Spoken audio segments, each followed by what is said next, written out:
안녕하세요, 여러분. 오늘 제가 들려드릴 이야기는 정말 믿기 어려운 일이에요. 저는 김선옥입니다. 올해 60살, 100억 원의 재산을 가진 여자라고 사람들은 부르죠. 하지만 돈이 많다고 해서 행복한 건 아니더라고요. 특히 가족이라는 이름으로 당신을 이용하려 할 때는 말이에요. 여러분, 혹시 자신이 살아있는 마네킹이 된 기분이 어떤 건지 아시나요? 남들에게 과시하기 위한 도구로 전락한 느낌을요? 저는 그 모든 걸 경험했어요. 그것도 제가 가장 사랑하는 아들과 며느리에 의해서 말이에요. 오늘 이 시간, 저는 여러분께 제 인생에서 가장 충격적이었던 경험을 털어놓으려고 해요. 어떻게 한 사람의 탐욕이 가족을 파괴시킬 수 있는지, 그리고 진정한 가족의 의미가 무엇인지에 대한 이야기예요. 저는 강남의 고급 저택에 살고 있어요. 마당에는 수백만 원짜리 소나무들이 심어져 있고, 집 안에는 골동품과 명품 가구들로 가득하죠. 하지만 이 모든 것들이 때로는 저를 숨막히게 만들어요. 특히 그날 이후로는 더욱 그랬죠. 그날은 제 생일이었어요. 60번째 생일. 아들 인석이와 며느리 도희가 정말 비싼 명품 가방을 선물해줬어요. 에르메스 버킨백이었죠. 몇 천만 원 하는 가방이요. 처음에는 정말 감동했어요. 아, 우리 아들이 엄마를 이렇게 생각해 주는구나 하면서요. 하지만 도희가 한 말을 듣는 순간 제 가슴이 얼어붙었어요. 어머니, 이 가방 들고 친구분들 만나러 가실 때 인석이가 사드린 거라고 자랑 좀 하세요. 조금은 뽐내셔야 저희도 체면이 서죠. 그 순간 저는 깨달았어요. 아, 내가 그냥 광고판이구나. 살아있는 마네킹이구나. 하지만 이 이야기의 시작은 훨씬 전으로 거슬러 올라가요. 제가 어떻게 이런 상황까지 오게 되었는지 차근차근 들려드릴게요. 저는 가난한 집에서 태어났어요. 부산의 작은 어촌 마을이었죠. 아버지는 고기잡이 배를 타셨고 어머니는 생선을 팔았어요. 저도 어릴 때부터 어머니를 도와 새벽마다 시장에 나가 생선을 팔았죠. 그때는 정말 힘들었어요. 겨울이면 찬바람에 손이 얼어서 감각이 없을 정도였고, 비린내가 옷에 밴 채로 학교에 가면 아이들이 코를 막고 피했어요. 하지만 그때의 저는 꿈이 있었어요. 언젠가는 이 가난에서 벗어나겠다는 꿈이요. 18살이 되자마자 서울로 올라왔어요. 가진 건 몇 벌 안 되는 옷가지와 10,000원짜리 지폐 몇 장뿐이었죠. 처음에는 남대문 시장에서 옷을 팔았어요. 새벽 4시에 일어나서 밤 10시까지 일했죠. 그렇게 몇 년을 버티다가 20살에 남편을 만났어요. 그분도 저처럼 가난한 집 출신이었지만 성실하고 착한 사람이었어요. 우리는 서로를 의지하며 살아갔죠. 결혼하고 1년 후에 인석이가 태어났어요. 정말 예쁜 아이였어요. 그 작은 손, 그 맑은 눈망울을 보는 순간 저는 다짐했어요. 이 아이만은 절대 저처럼 고생시키지 않겠다고요. 남편과 저는 정말 열심히 일했어요. 남편은 낮에는 건설 현장에서 일하고 밤에는 택시를 몰았어요. 저는 인석이를 업고 시장에서 장사를 했죠. 때로는 너무 피곤해서 서 있다가 잠이 들 때도 있었어요. 인석이가 5살 때였어요. 남편이 갑자기 쓰러졌어요. 과로였죠. 병원에 실려갔지만 이미 늦었어요. 심장마비였어요. 그렇게 저는 30살에 홀로 되었죠. 그때의 절망감은 말로 표현할 수 없어요. 장례식장에서 인석이가 아빠를 찾으며 우는 모습을 보면서 저는 눈물도 나오지 않았어요. 너무 절망적이어서요. 하지만 포기할 수는 없었어요. 인석이가 있었으니까요. 그 아이만큼은 제대로 키워야 했어요. 그래서 저는 더 열심히 일했어요. 장사도 키워나갔고요. 제가 옷장사에서 부동산으로 업종을 바꾼 건 인석이가 중학생 때였어요. 당시 강남 개발이 한창이었거든요. 남들은 위험하다고 했지만 저는 직감적으로 알았어요. 여기가 기회라는 걸요. 처음에는 작은 상가 하나 사는 것도 힘들었어요. 은행 대출도 받기 어려웠고요. 하지만 저는 포기하지 않았어요. 밤낮 없이 발품을 팔았고, 좋은 매물이 나오면 무조건 달려갔어요. 운이 좋았던 건지, 아니면 제 노력이 통한 건지, 강남 개발과 함께 저도 성공할 수 있었어요. 한 채, 두 채씩 건물을 늘려나갔고, 어느새 제법 큰 부동산 회사를 운영하게 되었죠. 인석이는 그런 저를 보며 자랐어요. 어릴 때는 엄마, 왜 이렇게 바쁘세요? 라고 물어보기도 했지만 점점 자라면서 저의 노력을 이해해 주었어요. 공부도 잘했고요. 고등학생이 된 인석이는 정말 자랑스러웠어요. 전교 1등을 놓치지 않았고 서울대학교에 합격했을 때는 눈물이 날 정도로 기뻤어요. 제가 그토록 바랐던 일이었거든요. 엄마, 저 서울대 붙었어요. 그때 인석이가 뛰어와서 안겨올 때의 그 느낌을 지금도 잊을 수 없어요. 아, 내가 이 모든 고생을 한 보람이 있구나 싶었어요. 대학교 4년 동안 저는 인석이에게 부족한 게 없도록 해줬어요. 등록금은 물론이고 생활비도 넉넉히 줬죠. 좋은 옷도 사주고 해외여행도 보내주고요. 다른 집 아이들보다 부족하지 않게 해주고 싶었어요.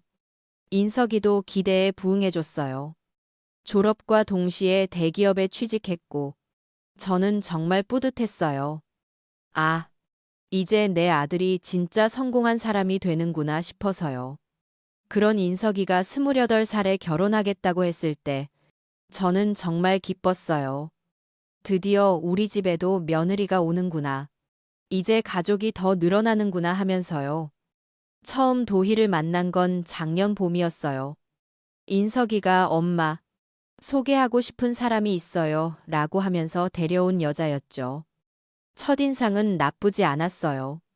키도 크고 예뻤고, 목소리도 곱고요. 인사도 정중하게 했어요. 안녕하세요.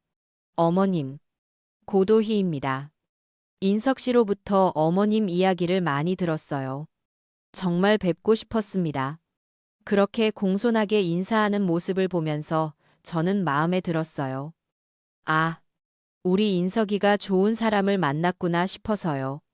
그런데 시간이 지나면서 뭔가 이상한 느낌이 들기 시작했어요. 도희가 집에 올 때마다 유독 집안의 물건들을 자세히 보는 거예요. 소파, 그림, 장식품들을요. 처음에는 단순한 호기심인 줄 알았어요. 젊은 사람이니까 이런 고급스러운 집이 신기할 수도 있겠다고 생각했죠. 하지만 어느 날, 도희가 제가 아끼는 페르시아 카펫을 보면서 한 말이 제 마음에 걸렸어요. 어머님, 이 카펫 정말 예쁘네요. 혹시 얼마나 하는 건가요? 그때 저는 조금 당황했어요. 며느리 될 사람이 시어머니한테 집안 물건 값을 묻다니요. 하지만 그냥 관심 있어서 물어보는 거라고 생각하려 했어요. 아, 그냥 오래전에 산 거라 정확히 기억은 안 나는데.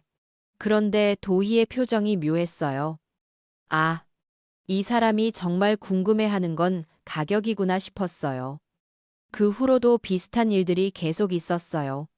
제가 차고 있던 반지를 보면서 우와, 다이아몬드가 정말 크네요. 현관에 걸린 그림을 보면서 이거 진품이에요. 라고 묻는 식으로요. 처음에는 그냥 젊은 사람의 호기심이라고 넘어갔는데 점점 불편해지기 시작했어요. 마치 저희 집의 재산을 평가하고 있는 것 같았거든요. 결정적인 사건이 일어난 건 도희가 저희 집에서 처음 밥을 먹던 날이었어요. 제가 정성껏 음식을 차려놓고 같이 식사를 하고 있는데 도희가 일어나다가 그만 과일 주스를 쏟고 말았어요. 그 비싼 페르시아 카펫 위에요. 보통 사람이라면 어머, 죄송해요.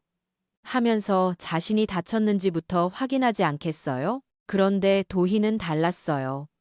바닥에 주저앉은 채로 첫 마디가 이거였어요. 어머님, 이 카펫 정말 비싼 거죠?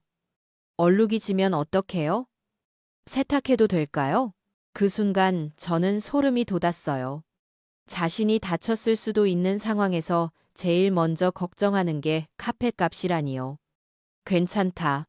도희야. 너 다친 데 없니? 카펫은 나중에 생각하고.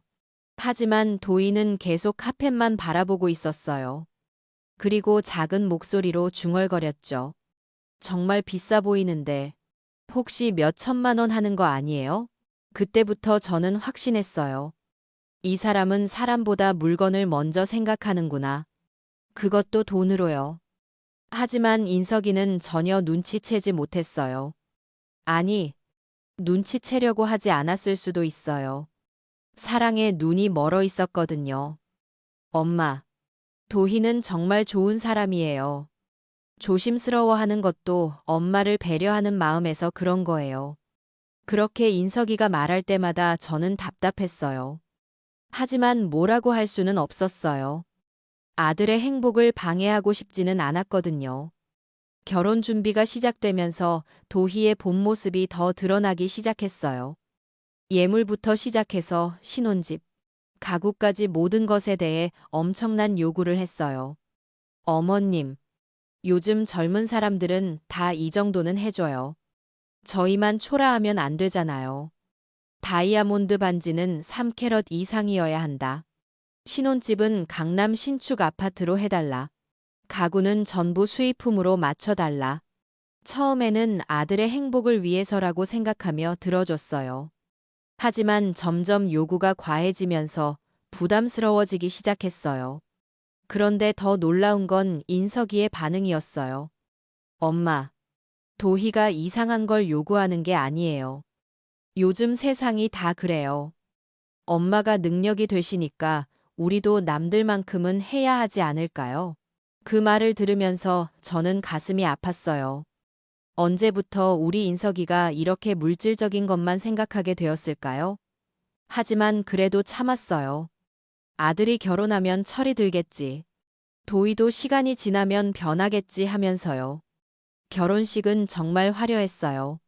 강남의 유명 웨딩홀에서 치렀는데 하객들이 모두 입을 다물지 못할 정도였어요. 와, 김선옥 사장님, 정말 대단하시네요. 아드님 결혼식이 이렇게 럭셔리할 줄이야. 그런 말들을 들으면서 저는 뿌듯했어요. 내 아들이 이렇게 멋지게 결혼하는구나 하면서요. 하지만 그 뿌듯함도 잠시였어요. 신혼여행에서 돌아온 후 도희의 행동이 더욱 노골적으로 변하기 시작했거든요. 일주일에 한 번은 꼭 저희 집에 와서 식사를 했는데 올 때마다 집안을 구석구석 살펴보는 거예요. 마치 감정평가사가 온 것 같았어요. 어머님, 이 그림 새로 바뀌었네요? 어디 작가 작품이에요? 어머님, 이 도자기들 정말 예쁘네요. 혹시 골동품인가요? 처음에는 관심을 보이는 거라고 생각했지만 점점 불편해지기 시작했어요. 특히 도희가 제 옷이나 액세서리에 대해서도 유독 관심을 보일 때는 더욱 그랬어요. 어머님, 오늘 메고 나오신 가방 정말 예쁘네요. 혹시 어느 브랜드예요? 어머님 목걸이도 정말 고급스럽네요. 다이아몬드가 정말 큰 것 같은데. 그럴 때마다 저는 서늘해지는 기분이었어요. 이 사람이 저를 보는 게 아니라 제가 착용한 물건들만 보고 있다는 생각이 들었거든요. 그리고 결정적인 순간이 왔어요. 제 60번째 생일날이었어요. 인석이와 도희가 정말 큰 선물을 준비했다면서 저를 놀라게 해주겠다고 했어요. 저는 정말 기대했어요.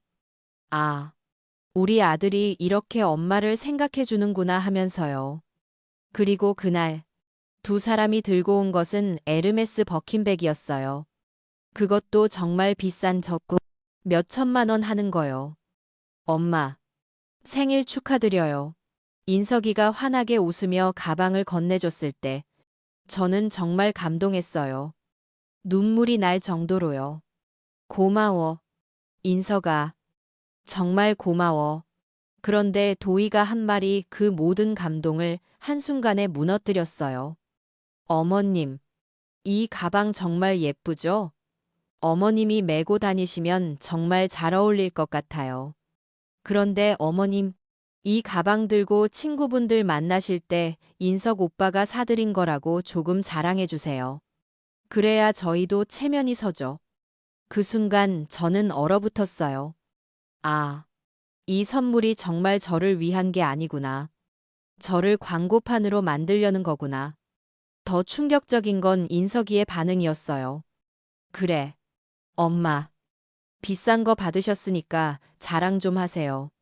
엄마 친구분들한테도 인석이 효자라고 말씀해 주시고요. 그때 저는 깨달았어요. 제가 아들과 며느리에게는 그냥 살아있는 마네킹일 뿐이구나. 그들의 성공을 과시하는 도구일 뿐이구나. 그날 밤, 저는 잠들 수 없었어요. 침대에 누워서 계속 생각했어요. 내가 이 모든 고생을 해서 번 돈이, 내가 평생 모은 재산이 단순히 과시용이 되어버렸구나. 하지만 더 충격적인 일들이 기다리고 있었어요. 다음 주에 인석이가 갑자기 집에 와서는 이상한 제안을 했어요. 엄마, 저희가 새 아파트로 이사 가려고 하는데 계약금이 좀 부족해요. 잠깐만 도와주실 수 있을까요? 얼마나 필요한데? 한 5억 정도요. 5억이라니요. 아무리 저에게 여유가 있다고 해도 결코 작은 돈이 아니에요. 왜 갑자기 이사를 가려고 하는데? 그때 도희가 나서서 대답했어요. 어머님, 지금 아파트가 너무 좁아요. 그리고 친구들이 놀러 와도 부끄러운 수준이라서. 인석 오빠 회사에서도 간부급은 다들 좋은 곳에 사시거든요. 또 체면 이야기였어요. 저는 점점 지쳐갔어요. 하지만 그래도 아들이니까 도와줬어요. 5억을 내줬죠. 그런데 그게 끝이 아니었어요. 한 달 후에는 인테리어 비용이라고 2억을 더 달라고 했어요. 그 다음 달에는 차를 바꾸겠다고 3억을 달라고 했고요. 저는 점점 의심스러워지기 시작했어요. 이 사람들이 정말 필요해서 돈을 달라고 하는 건지, 아니면 그냥 제 돈이 쉬워 보여서 그러는 건지요. 그런데 더 충격적인 건 그들의 생활이었어요. 어느 날 우연히 인석이의 사회 관계망을 보게 되었는데, 매주 고급 레스토랑에서 식사하고, 해외여행도 자주 다니고, 명품 쇼핑도 계속하고 있더라고요. 제가 준 돈으로 그런 사치를 부리고 있었던 거예요. 그때부터 저는 확신했어요. 이 사람들에게 저는 단순한 ATM 기계일 뿐이구나. 하지만 더 견디기 어려운 일이 생겼어요. 저는 도희의 진짜 모습을 보게 되었거든요. 어느 날, 제가 감기에 걸려 집에서 쉬고 있는데, 도희가 저희 집에 와서는 제 방을 뒤지기 시작하는 거예요. 저는 열이 나서 침대에 누워 있었는데, 문틈으로 몰래 보니까 도희가 제 서재를 뒤지고 있었어요. 서랍도 열어보고, 금고도 만져보고, 마치 뭔가를 찾고 있는 것 같았어요. 그리고 제가 잠든 척하고 있는데, 도희가 인석이한테 전화하는 소리가 들렸어요. 여보, 어머님 방에 중요한 서류들이 어디에 있는 것 같아? 통장이랑 부동산 서류 말이야. 왜 갑자기? 그냥 미리 알아둬야 하지 않을까? 혹시 모르니까. 그 순간 제 등에 소름이 돋았어요. 이 사람들이 제가 죽기를 기다리고 있구나. 더 충격적인 건 인석이의 대답이었어요. 아, 그건 엄마 침실 서재에 있을 거야. 금고 비밀번호는 우리 집 주소 번지수야. 제 아들이 제 재산에 대해 이렇게 자세히 알고 있다는 것도 놀라웠지만 며느리와 함께 제 개인 물건을 뒤지려고 계획하고 있다는 게 더 충격적이었어요. 그날부터 저는 작전을 세우기 시작했어요. 이 사람들의 진짜 모습을 확실히 알아보자고 다짐했죠. 먼저 저는 친한 변호사인 박정민 씨에게 상의했어요. 박 변호사님, 혹시 가족이 재산을 노리고 있는지 확인할 방법이 있을까요? 무슨 일이세요? 사장님? 저는 그동안 있었던 일들을 자세히 말해줬어요. 박 변호사님도 놀라워하시더라고요. 그렇다면 한번 테스트해 보시는 게 어떨까요? 테스트요? 네. 본격적인 상속 얘기를 꺼내보세요. 그러면 그분들의 반응을 보실 수 있을 거예요. 그래서 저는 어느 일요일 저녁 인석이와 도희를 불러서 조심스럽게 말을 꺼냈어요. 인석아, 도희야, 엄마가 나이도 들고 하니까 앞으로 재산 정리를 해야겠다는 생각이 들어. 그 순간 두 사람의 눈빛이 확 바뀌는 게 보였어요. 특히 도희의 반응이 노골적이었죠. 어머님, 갑자기 왜 그런 말씀을? 목소리는 걱정하는 듯 했지만 눈은 완전히 달랐어요. 마치 오래 기다렸던 순간이 온 것처럼요. 아니야. 그냥 미리 준비해 두는 게 좋을 것 같아서. 엄마도 언제까지 건강할지 모르잖아. 인석이가 급하게 말했어요. 엄마, 그런 말씀 하지 마세요. 엄마는 아직 젊으시잖아요. 하지만 저는 두 사람의 표정에서 진짜 속마음을 읽을 수 있었어요. 겉으로는 걱정하는 척하지만 속으로는 기뻐하고 있다는 걸요. 그 후 며칠 동안 도희의 행동이 완전히 달라졌어요. 갑자기 효부가 되어서 매일같이 저희 집에 와서 이것저것 챙겨주기 시작했어요. 어머님, 오늘 몸이 어떠세요? 제가 죽이나 끓여드릴까요? 어머님, 병원 검진은 언제 받으셨어요? 정기 검진 받으시는 게 좋을 텐데. 처음에는 정말 걱정해서 그러나 싶었어요. 하지만 며칠 지켜보니 다른 목적이 있다는 걸 알 수 있었어요. 도희는 제가 잠깐 화장실에 가거나 부엌에 있을 때마다 제 서재를 기웃거렸어요. 그리고 제가 어떤 약을 먹는지, 어느 병원에 다니는지 유독 관심을 보였어요. 어느 날은 이런 말까지 했어요. 어머님, 혹시 유언장 같은 거 미리 작성해 두시면 어떨까요? 요즘은 다들 그렇게 하시던데. 그때 저는 확신했어요. 이 사람들은 정말로 제가 빨리 죽기를 바라고 있구나. 하지만 저는 참았어요. 더 확실한 증거를 잡기 전까지는 성급하게 행동하면 안 된다고 생각했거든요. 그런데 진짜 결정타는 따로 있었어요. 한 달 후, 저는 박 변호사님과 함께 더 큰 계획을 세웠어요. 제가 정말 큰 병에 걸린 것처럼 연기해보기로 한 거예요. 사장님, 정말 괜찮으시겠어요? 이런 연기는 위험할 수도 있어요. 괜찮아요. 저는 이 사람들의 진짜 모습을 봐야겠어요. 박 변호사님이 가짜 진단서를 준비해 주셨어요. 췌장암 3기, 시한부 6개월이라는 내용이었어요. 그리고 저는 연기를 시작했어요. 갑자기 식욕을 잃은 척하고, 자주 아프다고 하고, 몸무게도 일부러 뺐어요. 그리고 어느 날 저녁, 인석이와 도희를 불러서 진단서를 보여줬어요.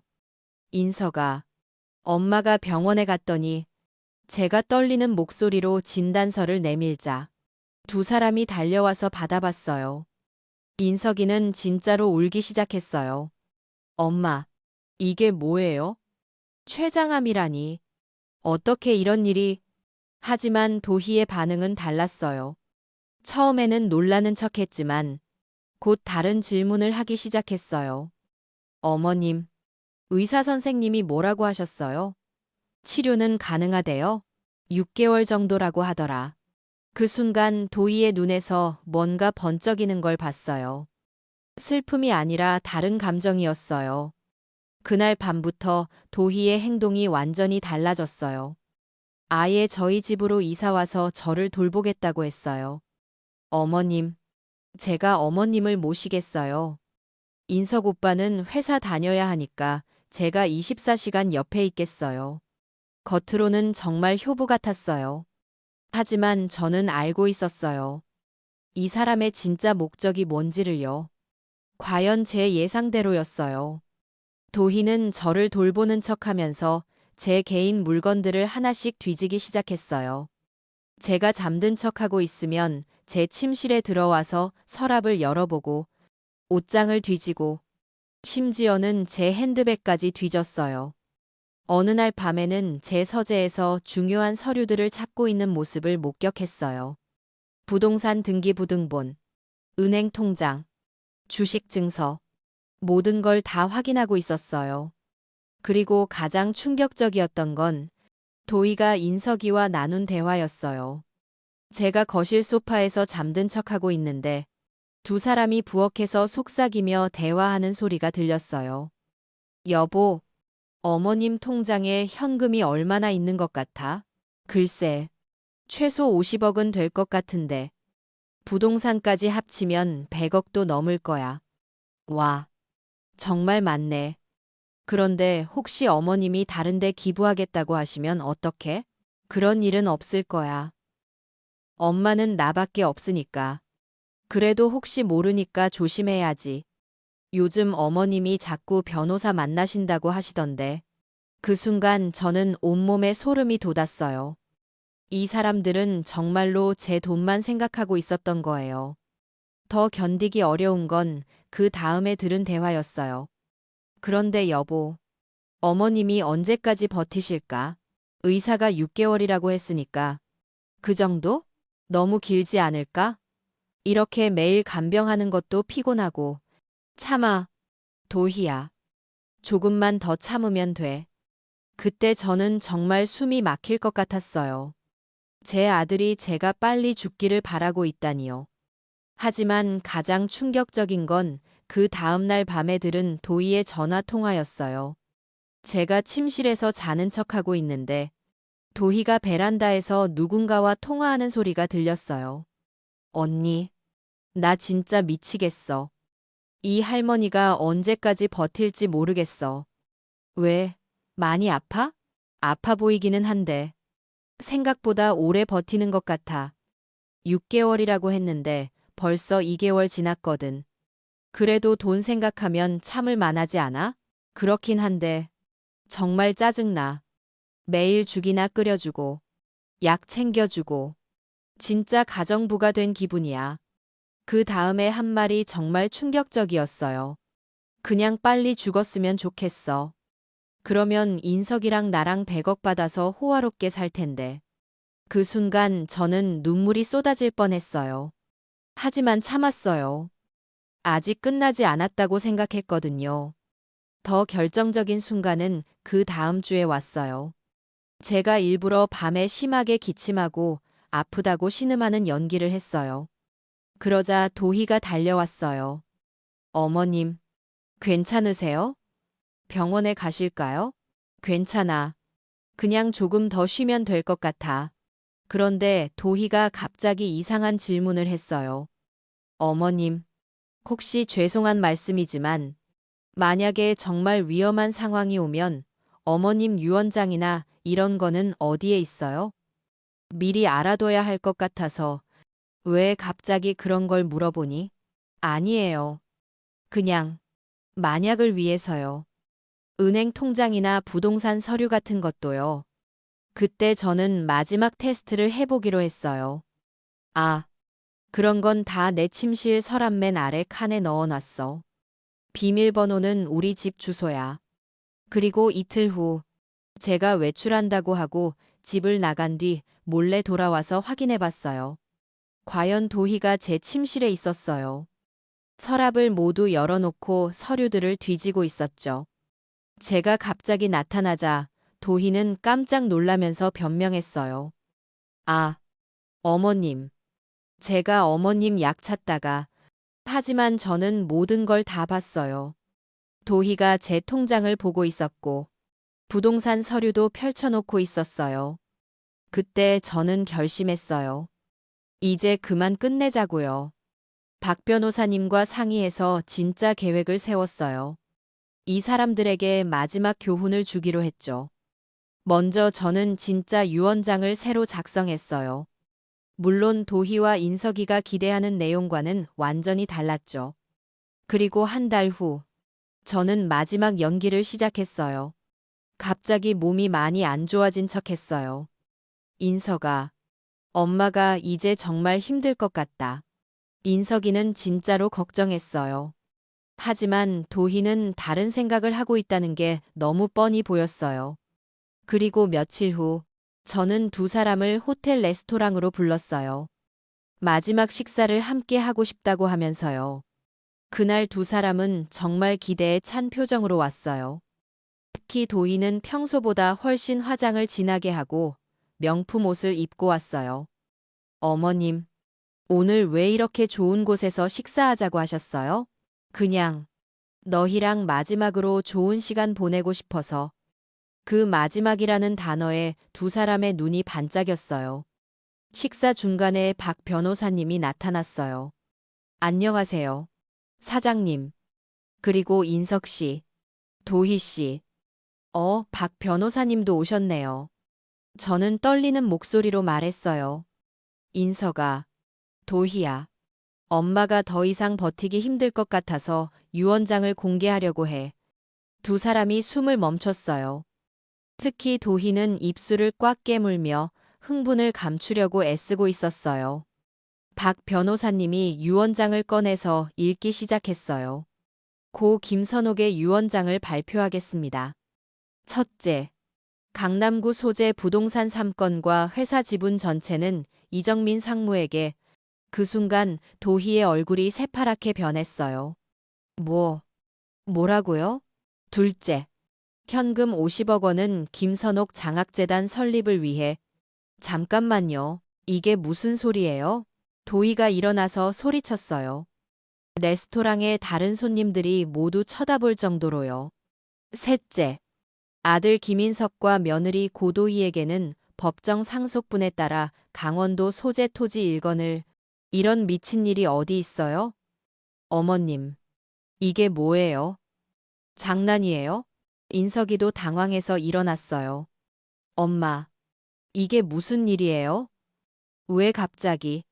그때 저는 천천히 일어났어요. 그리고 그동안 연기했던 아픈 모습을 완전히 벗어던졌어요. 놀랐니?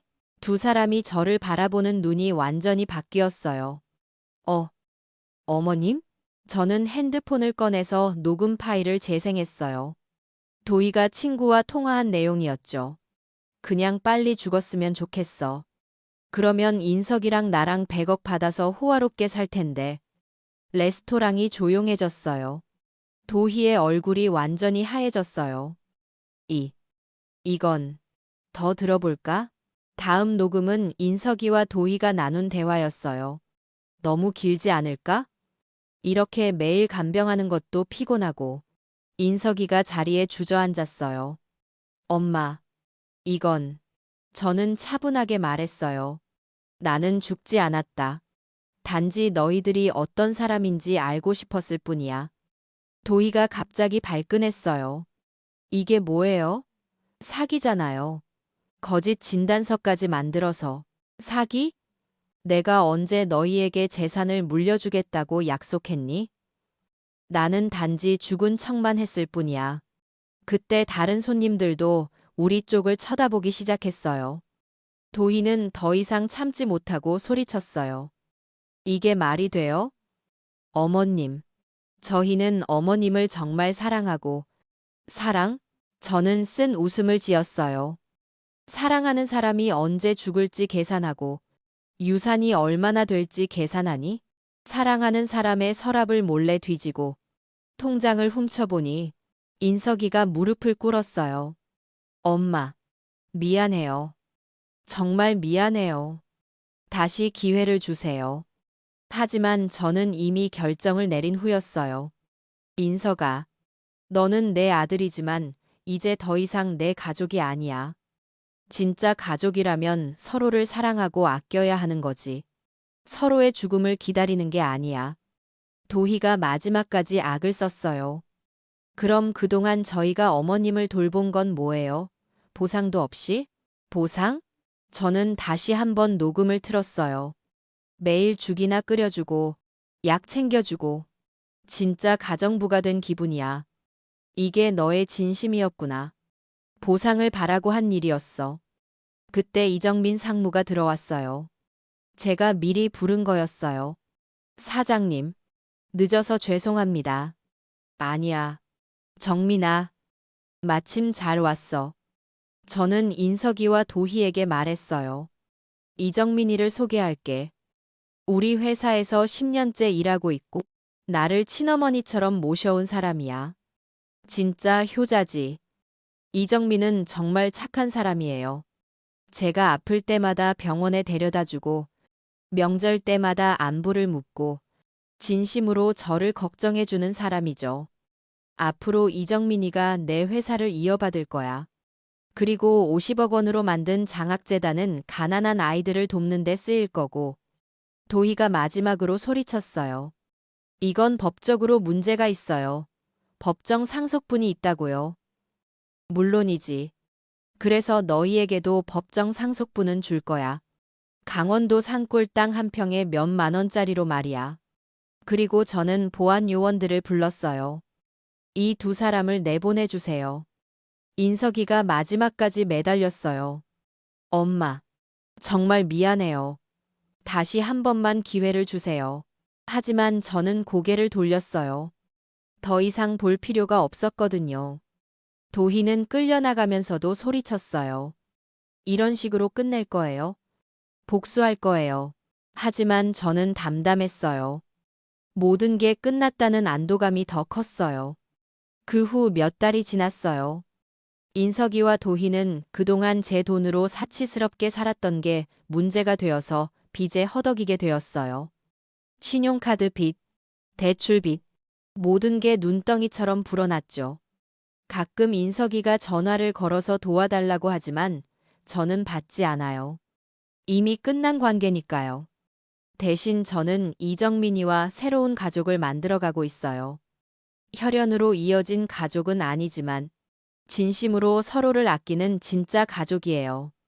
장학재단도 잘 운영되고 있어요. 벌써 100명의 아이들이 장학금을 받고 공부하고 있어요. 그 아이들이 감사 인사를 할 때마다 제 마음은 정말 따뜻해져요. 가끔 생각해요. 만약 그때 인석이와 도희가 진짜로 저를 사랑했다면 어떻게 되었을까요? 아마 지금쯤 행복한 가족으로 살고 있었겠죠. 하지만 후회는 없어요. 진실을 알게 된 것만으로도 다행이라고 생각해요. 거짓된 사랑보다는 진실한 외로움이 낫잖아요. 여러분, 가족이라는 이름이 모든 것을 정당화해 주지는 않아요.